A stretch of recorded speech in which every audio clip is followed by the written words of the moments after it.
Hello, good evening class. आज 16 अगस्त है। जैसे कल एक वीडियो मैंने बनाया था, फिर आज एक छोटा सा टॉपिक लेके आया है आपके बीच। बहुत अच्छा टॉपिक है, इसको कंपटीशन वाले बच्चे, 11th 12th वाले बच्चे बहुत अच्छे से देखेंगे।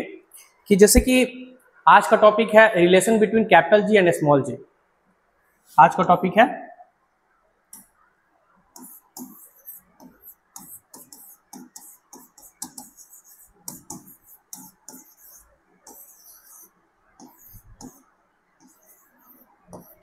जैसे हम लोगों ने पढ़ रखा है कि स्मॉल जी का मान है ना, स्मॉल जी के जो फाइंड करते हैं वैल्यू 9.8 मीटर पर सेकेंड स्क्वायर होता है। ये आज आप लोगों को बताते हैं कि फाइंड कैसे किया जाता है, ये वैल्यू आता कैसे है। तो ये टॉपिक है relation between capital G and small G, है ना। बचपन में हम लोग जैसे कि पूछते थे कि छोटा एबीसीडी बड़ा एबीसीडी के बीच में डिफरेंस करते थे, तो बड़ा एबीसीडी छोटा एबीसीडी से कितना बड़ा है ना। ये टॉपिक जैसे बचपन में पढ़ते थे। तो हम लोग आज ये नहीं पढ़ रहे कि ये अगर अच्छा ये बड़ा जी है और ये छोटा जी है, अच्छा बड़ा जी को बड़ा जी ही क्यों लिखा गया और छोटा जी को छोटा जी ही क्यों लिखा गया, है ना। जैसे नहीं पता था कि आप लोग बोलते थे बचपन में कि बताइए अब बड़ा एबीसीडी जो है वो छोटा एबीसीडी से कितना बड़ा है। तो मैंने ये कहा क्या कि बताइए कि सर ये जो कैपिटल जी है ये जो स्मॉल जी से कितना बड़ा है। तो ये टॉपिक बस मजाक के लिए ठीक है, लेकिन ये बात मैंने नहीं बताया। पहले जैसे कि इसलिए कैपिटल जी इसको लिखा गया क्योंकि हम लोगों को ने इसका वैल्यू पढ़ रखे हैं कि 6.67 गुने 10 के power -11 newton metre square KG square होता है। फिर मैंने स्मॉल जी का मान ऑलरेडी पढ़ रखा है कि 9.8 मीटर पर सेकेंड स्क्वायर होता है। ये फाइंड कैसे होता है, ये आता कैसे है 9.8 मीटर पर सेकेंड स्क्वायर, आज इसको डिराइव करते हैं छोटा सा टॉपिक से लेकर। जैसे कि मैंने कहा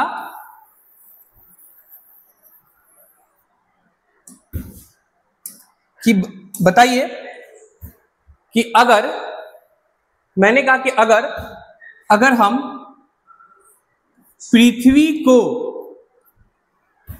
m मास से, पृथ्वी का m मास से, अगर पृथ्वी का जो मास होगा वो m होगा और रेडियस अगर r होगा, पृथ्वी का अगर मास मैंने m लिया और रेडियस r लिया, तो पृथ्वी की सतह या पृथ्वी की थोड़ी सी ऊंचाई से, मैंने क्या बोला कि यदि पृथ्वी की द्रव्यमान जो है मैंने m लिया और त्रिज्या r लिया, तो पृथ्वी की सतह पर या पृथ्वी की थोड़ी सी ऊंचाई पर यदि हम m वस्तु का द्रव्यमान पृथ्वी की सतह पर या पृथ्वी की थोड़ी सी ऊंचाई पर अगर हम m वस्तु का द्रव्यमान न्यूटन के गुरुत्वीय नियम के अनुसार, अगर मैंने कहा कि न्यूटन के गुरुत्वीय नियम के अनुसार गुरुत्वीय बल क्या होगा, तो मैंने एक फॉर्मूला पढ़ा कि F बराबर G m बटा r स्क्वायर। ये पहला समीकरण हो गया। ये पहले क्या बताया कि न्यूटन का जो गुरुत्वीय नियम है, जो न्यूटन का गुरुत्वीय बल का नियम है, उसके अनुसार F बराबर कैपिटल G m1 गुने m2 बटा r स्क्वायर हुआ। फिर मैंने कहा कि ठीक है, तो न्यूटन का द्वितीय नियम क्या कहता है, न्यूटन के 3 नियम आप लोगों ने पढ़ा होगा, तो न्यूटन के द्वितीय नियम क्या कहता है। तो जो न्यूटन का द्वितीय नियम है वो सिंपल सा लॉजिक है कि बल को परिभाषित करता है F बराबर ma। मैंने कहा कि ये A क्या है, A, M क्या है, F क्या है, तो F बल है। बल को न्यूटन का जो द्वितीय नियम है वो बल को ही परिभाषित करती है, बल को ही डिफाइन करता है। तो F बराबर m है जो मास है।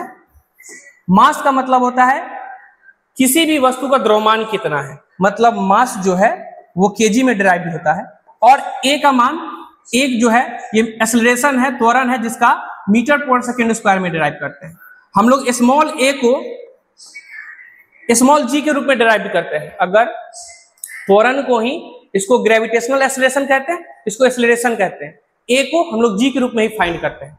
तो फिर कहा कि मैंने इक्वेशन 1 को इक्वेशन 2 से मिलाया, इक्वेशन 1 को इक्वेशन 2 से मिलाया, तो मैंने कहा कि f को फॉर्मूला क्या लिखा, ma, तो मैंने ma लिख दिया, ma बराबर फिर क्या लिखा g, तो कैपिटल G, फिर m तो m, फिर m तो m बटा r स्क्वायर।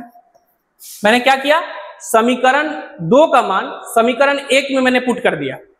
मैंने लिखा F बराबर क्या होता है, तो mg होता है या ma होता है। मैं इसी को ma के बदला में अगर मैं यहाँ पे g लिख सकता हूं, बिल्कुल लिख सकता हूं। मैंने क्यों लिख सकता हूं, तो मैंने कहा कि एक को एक्सेलरेशन करते हैं और g को ग्रेविटेशनल एक्सेलरेशन करते हैं, दोनों सेम चीज है, दोनों सेम चीज है। तो मैंने कहा कि mg जो है, मैंने कहा तो अगर g का वैल्यू फाइंड करना है तो g बराबर capital G m small m बटा आर स्क्वायर, और इधर अगर मल्टीप्लाई में है इधर जाएगा तो डिवाइड में होगा। ये आपने मैथ में रूल पढ़ा होगा, इधर अगर प्लस में है तो उधर माइनस में होता है, इधर अगर मल्टीप्लाई में है तो उधर डिवाइड में होता है। मैंने स्मॉल m लिख दिया। अब क्या किया कि स्मॉल m से स्मॉल m खत्म, ठीक। फिर मैंने लिखा स्मॉल g का मान capital G m by R square. ये फॉर्मूला अपना डेराइव होके आया, इक्वेशन 3 इसको कह देते हैं। अब क्या हुआ कि अब g का स्मॉल g का फॉर्मूला तो निकल के आ गया। अब स्मॉल g को डिराइव करने के लिए 9.8 मीटर पर सेकेंड स्क्वायर निकालने के लिए ये जो इक्वेशन आया है, ये जो फॉर्मूला निकल के आया है, इसका वैल्यू पुट कर देते हैं।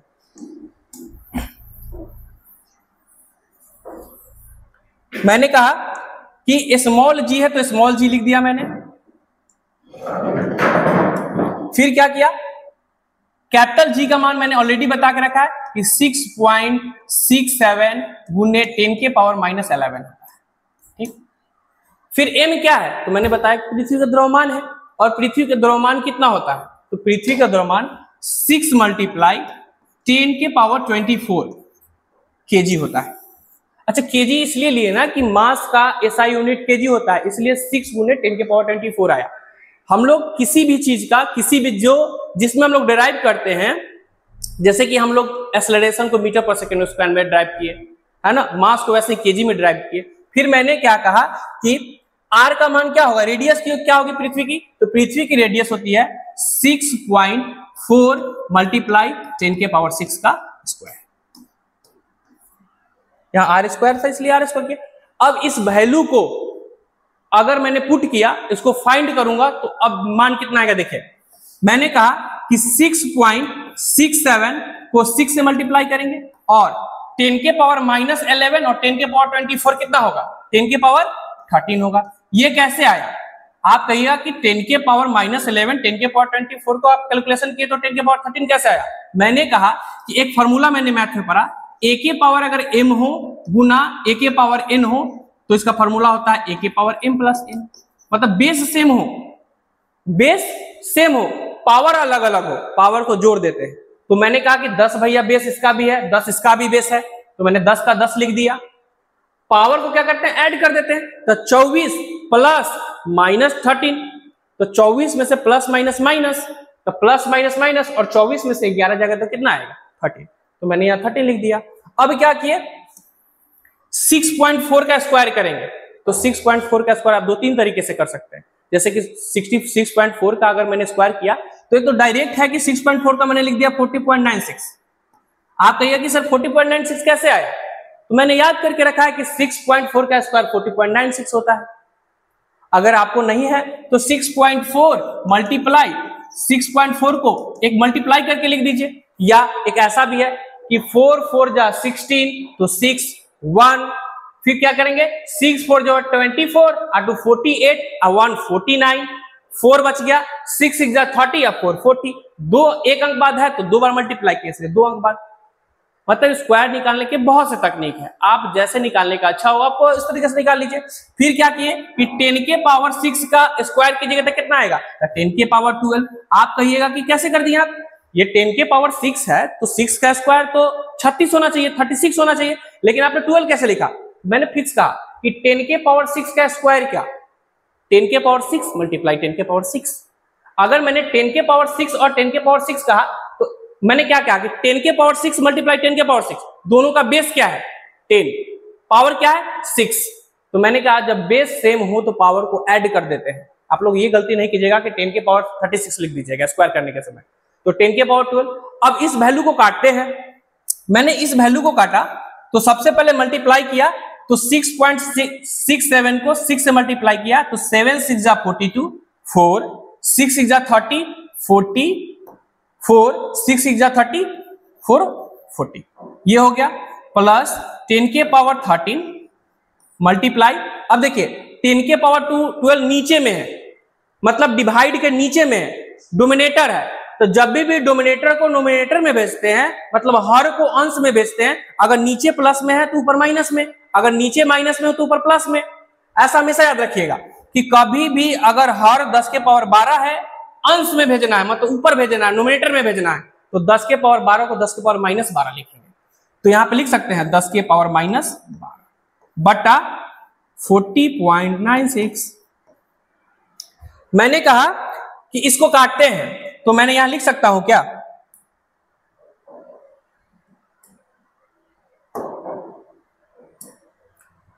Forty 0.02 multiply 10। ये 10 कैसे आया, मैंने अभी बताया कि बेस सेम है तो पावर को जोड़ दीजिए, तब 13 पे, अब 13 से 12 को जोड़िएगा, माइनस 12 को जोड़िएगा, तो 13 प्लस माइनस 12 1 आएगा, इसलिए 10 के पावर 1 या सीधा 10 लिख सकते हैं, क्योंकि 10 के पावर 1 10 होता है, बटा 40.96। अब क्या होगा, तो यहां पे लिख सकते हैं 400.2 बटा 40.96। एक जीरो हटाइएगा तो एक जीरो यहां, एक दशमलव हटाइएगा तो 2 जीरो यहां, एक जीरो से एक जीरो ऑलरेडी कैंसल। अब काटेंगे तो यहां बोल सकते हैं कि 4096 को 40020 से काटना है इसको, तो अप्रोक्सीमेट वैल्यू आप इसको कैलकुलेट कीजिएगा तो 9.77 आएगा। जब 77 आएगा तो हम आपको पढ़े हैं कि जब भी ये 5 से बड़ा होता है तो एक इधर ट्रांसफर कर देते हैं, मतलब लगभग 9.8 आएगा। अब देखिए 9.8 है तो इसका एसआई यूनिट इसके अकॉर्डिंग डिराइव करेंगे, जैसे क्या इसका एसआई यूनिट क्या होगा, ये जी है, जी मतलब ग्रेविटेशनल एक्सेलरेशन, और ग्रेविटेशनल एक्सेलरेशन का एसआई यूनिट क्या होता है, तो मीटर पर सेकेंड स्क्वायर होता है, मीटर पर सेकेंड स्क्वायर होता है। अब हम कह सकते हैं कि हम लोग बचपन से रटते आ रहे हैं, उसको रटते आ रहे हैं कि स्मॉल जी का मान जो होता है 9.8 मीटर पर सेकेंड स्क्वायर होता है, या कहीं कहीं अप्रोक्सीमेट वैल्यू जो होता है 10 होता है ना, हम लोग ड्राइव करते हैं। आज इसको बढ़िया से कैलकुलेट करके फॉर्मूला से आप लोगों को बता दिए हैं कि ये 9.8 आखिर आता कैसे मीटर पर सेकेंड स्क्वायर, ठीक है। जैसे कैपिटल जी का मान हमने याद करके रखा 6.67 मल्टीप्लाई 10 के पावर माइनस 11, उसी प्रकार स्मॉल जी का मान याद रखा 9.8 मीटर पर सेकेंड स्क्वायर। दो चीज याद रखा, इसमें तीसरा चौथा चीज और क्या क्या मैंने याद रखा कि मैंने कहा कि पृथ्वी की द्रव्यमान कितनी होती है, तो 6 मल्टीप्लाई 10 के पावर 24, ये पृथ्वी की द्रव्यमान है, मास है पृथ्वी की, ठीक है। फिर पृथ्वी की ग्रेविटी मैंने कितनी बताई, तो 6.4 मल्टीप्लाई 10 के पावर 6, ये इसकी रेडियस है, ठीक है। अब मैंने बताया कि ये फॉर्मूला क्या होता है, अगर m द्रव्यमान की वस्तु न्यूटन के गुरुत्वीय बल के अनुसार, अगर m द्रव्यमान की वस्तु पृथ्वी की सतह पर या पृथ्वी की ऊंचाई पर, तो फॉर्मूला हम लोग ने पढ़ा कि F बराबर g इंटू m1 गुने m2 बटा आर स्क्वायर। दूसरा फॉर्मूला क्या बनाया कि न्यूटन का जो द्वितीय नियम था, न्यूटन के द्वितीय नियम से सेकेंड लॉ से मैंने फोर्स को फॉर्मूला को डिराइव किया, मतलब F बराबर mg या F बराबर m। 5-6 चीज बढ़िया से पढ़ी, जो आपको उम्मीद है कि अच्छे तरीके से समझ में आई होगी। आप इस वीडियो को धीरे धीरे देखें, और हाँ, इतना मेहनत किए हैं तो आप लोगों से एक सपोर्ट की जरूरत है। इस चैनल को please please please please subscribe जरूर कर दे, अगर वीडियो अच्छी लगी हो तो। जबरदस्ती नहीं है, मतलब अगर अच्छी लगी हो तब सब्सक्राइब कर दे अच्छे से। Thank you.